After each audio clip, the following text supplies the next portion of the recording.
এখন গাঁও, এটা চুবুৰী, এখন ৰাজহুৱা খেলপথাৰ,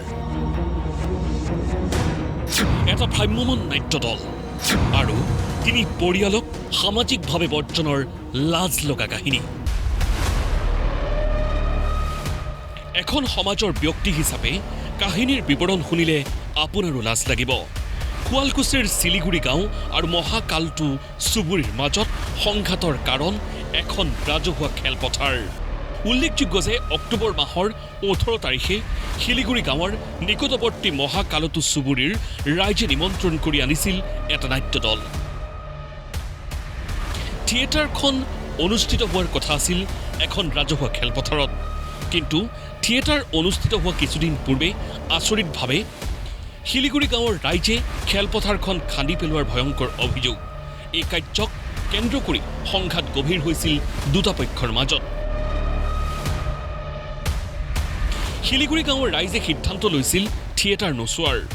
গাঁওখনৰ ৰাইজৰ এই সিদ্ধান্তৰ পিছতো আমন্ত্ৰণ ক্ৰমে নাটক উদ্বোধন কৰিবলৈ গৈছিল শিলিগুৰি গাঁৱৰ শিক্ষক বিৰিঞ্চি কলিতা, আৰু ফলশ্ৰুতিত মাইকযোগে ঘোষণা কৰি শিক্ষক বিৰিঞ্চি কলিতাক সামাজিকভাৱে বৰ্জন শিলিগুৰি গাঁৱত।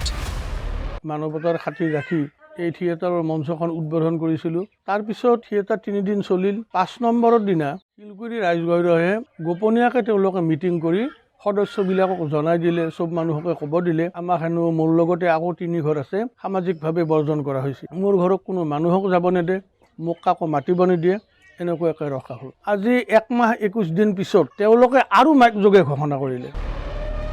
বিৰিঞ্চি কলিতাৰ লগতে গাঁওখনত সামাজিকভাৱে বৰ্জন কৰা হ'ল মুঠ 3টাকৈ পৰিয়ালক। থিয়েটাৰ উদ্বোধন আৰু চাবলৈ যোৱাৰ অপৰাধত এয়া এখন সমাজৰ 3টা পৰিয়ালৰ প্ৰতি আঘাত। মই এজন কেঞ্চাৰ পেচেণ্ট। চুবুৰীতে মোক সহায় কৰিছিলে, পইচা তুলি হওক কিবা তুলি হওক, তেখেতসকলে মোক সহায় কৰিছে। এই এঘৰীয়া কৰা আজিও এই নীতিটো আছে নেকি আধুনিক সমাজত, যে এনেকুৱা চিন্তাধাৰা মানুহ এইখন সমাজত আছে? মোক সহায় কৰিব লাগিছিল নে তেখেতসকলে মোক এঘৰীয়া কৰিব লাগিছিল থিয়েটাৰ চোৱাৰ কাৰণে? মই আৰু এদিন দৰ্জী এজনৰ তাতে গ'লোঁ, যাই কিনে ক'লোঁ যে মোৰ কাপোৰখিনি চিলাব লাগিছিল। দৰ্জীটো কৈছে যে চিলাব আমি নোৱাৰোঁ, যে আমাৰ দণ্ড লোৱা হ'ব। তাৰমানে দৰ্জীজনক কৈছে। শুনিলে লাজ লগা কাহিনীৰ পিছতো শিলিগুৰি গাঁৱৰ সভাপতিৰ কথাবোৰ এবাৰ শুনকচোন।